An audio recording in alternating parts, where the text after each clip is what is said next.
Hello students, let's continue with the algae. So these algae are autotrophic. These algae are autotrophic, non-embryophytic, and atracheate. Atracheate. That means autotrophic means they are photosynthetic. That means they can perform the photosynthesis and can prepare their own food material. And non-embryophytic means they do not show any embryonic stages in their life cycle. And atracheate means they do not have any vascular bundles. Next, coming to the algae, these are of three types. These are divided into three classes. That means they are chlorophyceae, phaeophyceae and rhodophyceae. So these chlorophyceae are green algae and these are brown algae and rhodophyceae members are red algae. Coming to the chlorophyceae members, these are a group of green algae. Chlorophyceae members are group of green algae.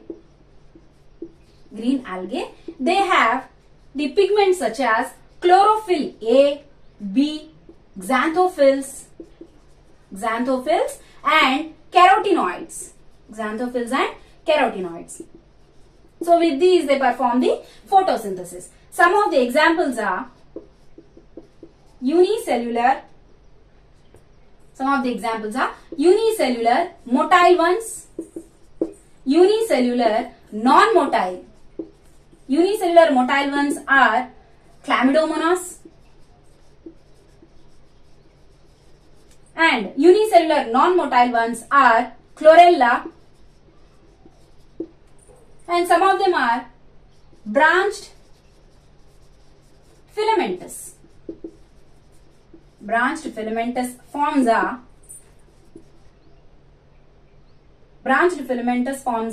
cladophora, and unbranched filamentous forms are Urothrax and Spirogyra. And some of them are oval shaped or round shaped. That means spherical. They are volvox, and umbrella shaped are acetabularia. And coming to the reserved food material.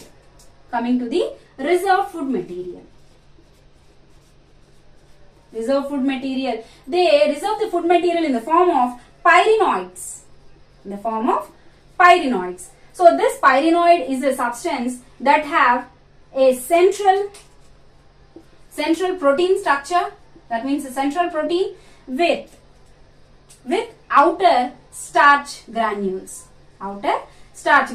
These are the starch granules with central protein structure. So this is the pyrenoid. So they store the food material in the form of these pyrenoids.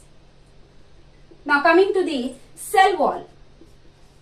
So cell wall has the composition of two substances. The inner cell wall consists of the cellulose. Inner cell wall has cellulose and the outer one has pectin. And coming to the flagella. They are 1 to 2, mostly 1 to 2, and in some organisms they are 2 to 4. Next, coming to the forms such as they mostly are parasitic. Some of them are parasitic. They live on tea plants, and some of them are epizoic.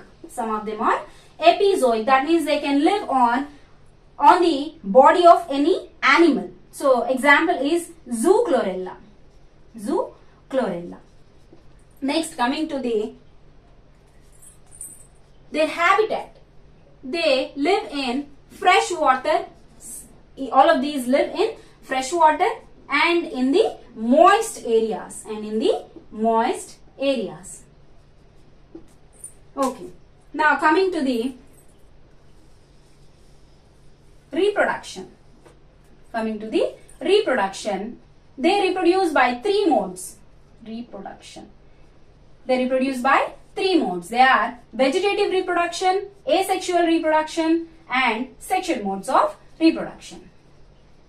So vegetative reproduction is by fragmentation. And asexual mode of reproduction involves the zoospores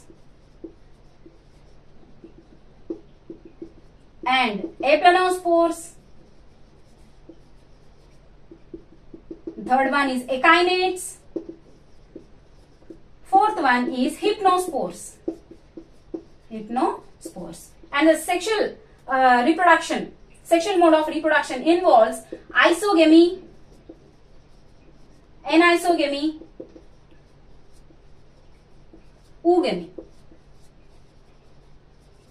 In these, vegetative reproduction is taken place by fragmentation, and asexual reproduction is by zoospores. Zoospores are formed in the favorable conditions, and aplanospores, echinates and hypnospores are formed in unfavorable conditions. In the sexual mode of reproduction, isogamy is between two gametes or two organisms which are morphologically similar, and anisogamy takes place in two organisms or two gametes which are morphologically dissimilar.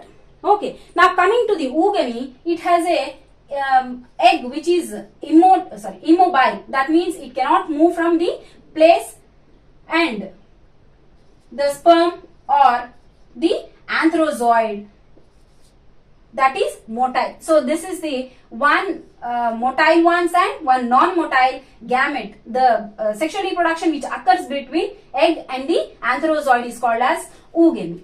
So this is the general characteristics of the chlorophyceae members. In the next class, we will discuss about the chlamydomonas, which is the most studied form in the algae, green algae.